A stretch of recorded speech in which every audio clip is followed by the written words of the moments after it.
আচ্ছা মায়েরা, জয়দেবের কত বয়স বলেছিলাম গো? 6 বছর। 5 নয় তো?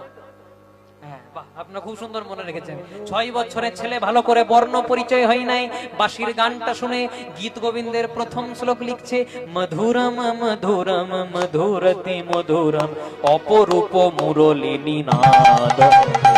মধুরম মধুরম মধুয়তে মধুরম অপরূপ মুরলিনী নাদ।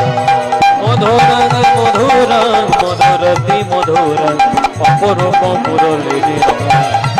ঐনা মধুরম মধুরম মধুয়তে মধুরম অপরূপ মুরলিনী নাদ।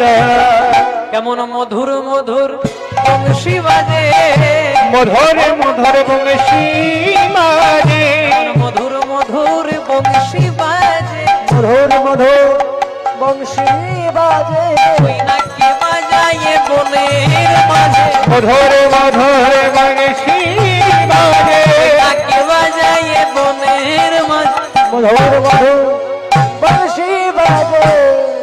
6 বছরের ছেলে ভালো করে অ আ ক খ শিখে নাই, বর্ণ পরিচয় শিখে নাই, কিন্তু ভগবানের বাঁশির গান যেই না চলে এসেছে, আজকে লিখে দিয়েছে মধুরম মধুরম মধুরতি মধুরম অপরূপ মুরলিনী নাদম।